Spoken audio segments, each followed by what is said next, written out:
And in relation to both of the topics that we've had, we're just going to kind of have a general discussion of DRM, digital rights management, things that companies are putting into games to prevent piracy, I guess, in a roundabout way, which is one of the reasons, and the main reason, as a consumer, I can identify. So, do either of you have anything you want to start with? Good thing, bad thing that needs to be changed? I'm really neutral on this topic. Danny? Isn't an answer. But, I really don't have anything to say about this topic. Well, Considering... DRM, yeah. Go. DRM is fun in the way Steam does it.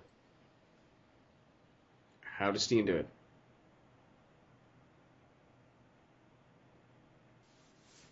Okay, we had a little bit of internet problem. Exciting. But, yeah, what I was going to say was I don't really think that, I haven't played a game that really has, intrusive DRM. So, like that. No, nothing. I've had nothing intrusive on my end. Like I haven't played SimCity, so I don't know what that is. Of course, they claim, according to the COO of EA, it's not DRM. I don't play SimCity. But yeah, I might play SimCity. Might not. Haven't decided yet. Could be fun. Looks interesting. I played SimCity 4. Diablo didn't really notice anything. DRM isn't bad. I don't think DRM is as bad as people make it out. The way it's being used right now is terrible. Yeah. Like I can say that because they say it's not for piracy, but like I think it's to protect them from piracy. I personally think that. Well, then what is it them for? Almost complete control. Like we've heard, they're not going to say. We've heard so many things what it's not for. Then what is it for? Just come out and say something. Like I don't understand this, like veil of secrecy that they have. Yeah. What is it? What was it? I think was it one of you guys who told me about what happened for SimCity with hacking it and playing it offline? Yeah, I was the one who told you. Okay. Oh yeah, you want to recap that when about the dude who played offline and then he got. Okay, so from what I read, some guy managed to hack the game so he can play offline, and apparently there's a code in the game, like there's something in the game's code that it will detect that you've been playing offline for 20 minutes, and then it'll shut your game down. He was able to play perfectly. He was able to play the game 100% offline. Yet after 20 minutes, he got kicked out because of something in the game's code. And some anonymous developer also said that the stuff that EA's and Maxis have been saying about the reason for it being online is mostly bullshit. Well, and it leads back to they've said what it's not. Like they've just, it's not this, it's not that, but they haven't come out with a conclusive answer of what it does. Yeah. Like, I don't understand it. Like, it's just, I can't comprehend what their method is behind this. It's like another entry into our cryptids episode. Like, they can come out and say, oh, it's because it's like a multiplayer game and we want to keep it on multiplayer. No, that's not enough. Like, Call of Duty doesn't have this yet. They want a huge-ass multiplayer game. Do you know what games this kind of stuff is reserved for? MMOs. Yeah. Well, SimCity is not an MMO. It's basically an MMO when you think about it. It's a massive multiplayer online game. Yeah, well then it's a very limited, massively multiplayer online game. Well, up until it's up until this one that came out, and I guess you could argue a bit about SimCity 4, but it hasn't really been like, it's not supposed to be online. You're supposed to just play by yourself. And I guess supposed is like, you're supposed to is not really I think we lost it again. It's how no, I'm still here. It's how the original game was designed. Like how I know SimCity when I played it when I was a kid. I played it offline. Yeah, that's well, I knew and I had fun with it. And yeah, and that's the thing. Like people want the game's gonna evolve. I can get that, but if you're gonna change the fundamental play style of the game to something where you need to interact with everybody else, where it's just basically a glorified like Facebook game, then it's a Farmville. Yeah, well, that's what I'm getting the vibe of, where it's like you need to interact with other people in order for your cities to succeed, right? And I get that's a good idea, but nobody's done it in a compelling way yet. Yeah. And any Wow, attempts, it really is just Farmville. and any attempts to try it have just utterly failed, like we can see in SimCity 5 so far. In that aspect, I'm not saying it's a bad game. I'm just saying. No. It looks fun. I'm going to try it at some point. Somewhere down the line. It gets back to downloading Origin again, and I don't want to do that. Yeah, I really don't want to, but I might have to. And that can be another statistic. Hooray, me!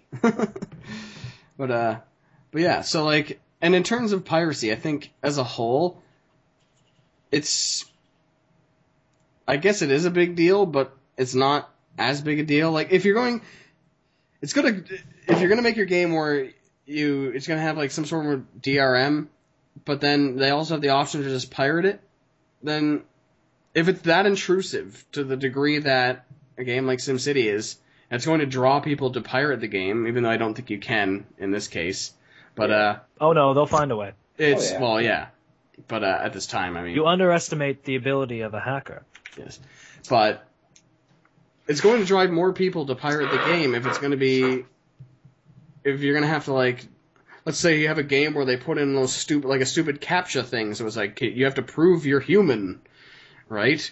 Or do some like code every 5 minutes to prove that it's not pirated. Prove you're real. Right? So then, why would if I have this where it's going to annoy me every time to not pirate the game, why wouldn't I just go and pirate the game and then I don't have to deal with that? Yeah. Like, some of the things that they're doing to counter piracy are doing the exact opposite. Yeah. I feel like they're tackling DRM stuff the wrong way right now. I just feel like publishers don't know how. Yeah, I'm not sure there's really a way to combat piracy. Because we have like said a lot that there are a lot of stupid people in the world. No. But also at the same time, there is a lot of smart people who use computers. And there are a lot of people smarter than us. Absolutely. So I can almost assure you, no matter what you do, they will find a way to pirate it. Look at iOS.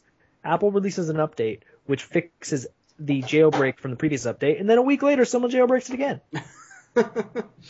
Like, people just know how to do it.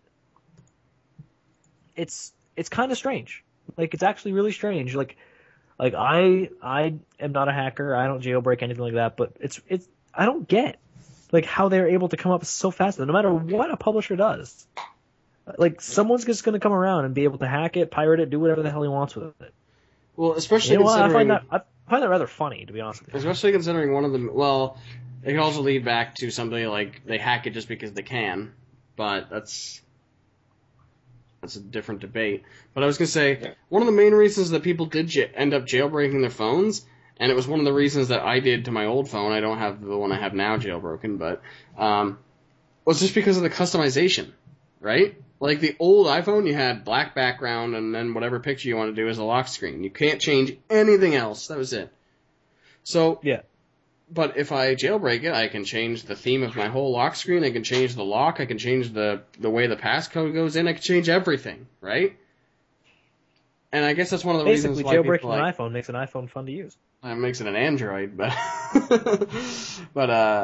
yeah, it was one of the reasons why. Like, I just want to there was no customizations options. It's better now. Don't get me wrong, because you can change the background of your home screen. But I still really can't do anything else other than that. Basically, I find people, I was just thinking about it now, people don't jailbreak and hack for the sake of being a dick. They jailbreak and hack because what they want to do, you're not letting them do. So people are going to hack into a game like SimCity, so they can play it offline, something that they should have been able to do when the game was released. Yeah, that's the only reason. They're going to hack into SimCity so they can do whatever they want. They can add crazy things into their city or make everybody naked and make if they the want to videos create a city and then have a UFO dinosaurs come and destroy the whole city, they're going to do that. Like, yes, you can do that in the actual game, but because it's a persistent online world, you lose your city. You can't go back. At least I don't think you can. No, you can't. If you're in an offline game, you can just do that and say, oh, you know what? Let's go back to my old save, and then have a nuclear explosion. Or let's go back to my old save and have a meteor strike. I'm going to hack my game so everybody rides flaming unicorns while naked and they go to work. See, just from the people talking about, or all the mods you can get for other games in the past, just prove that that's what some people want. Not everybody, but some people do want that. So, I don't know. It's just, I think that if you limit people, it's going to be some of their natural inclination to break those limits, right? Well, it's like if you try to confine a person, they try harder and harder to find a way out. Yes. And why do you think people don't get angry at Android phones? Because they could do whatever the hell they want with it. Google doesn't give a shit. Google gives you the phone, and they're just like, okay, you do what you want. You hack it, break it, throw it at a wall, do whatever. I guess in terms of,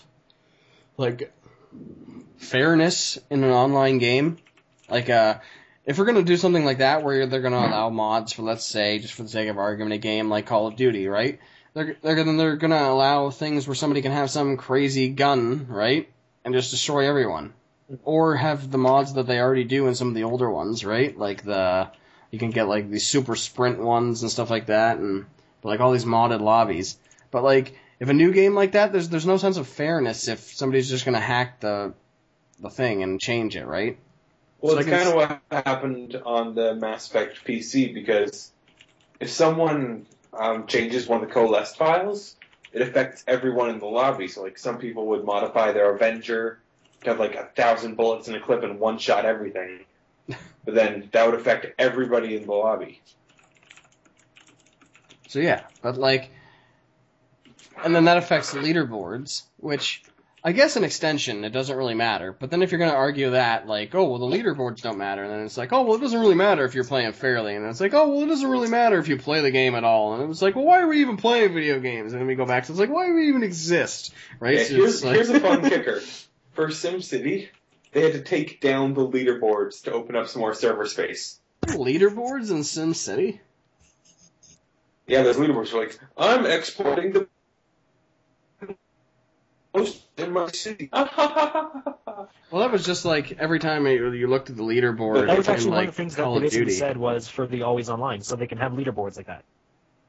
You two both just had a point Here's at the same something time, and it was hilarious. Here's something else they actually disabled that a lot of people don't like is they disabled cheetah speed. You know how in The Sims time goes by really slowly, so you speed it up to 3 times? Yeah. They disabled that. So it makes the game... They put it back in, I read, apparently, though. That might have been the most recent patch. Well, just the fact that they had to disable it.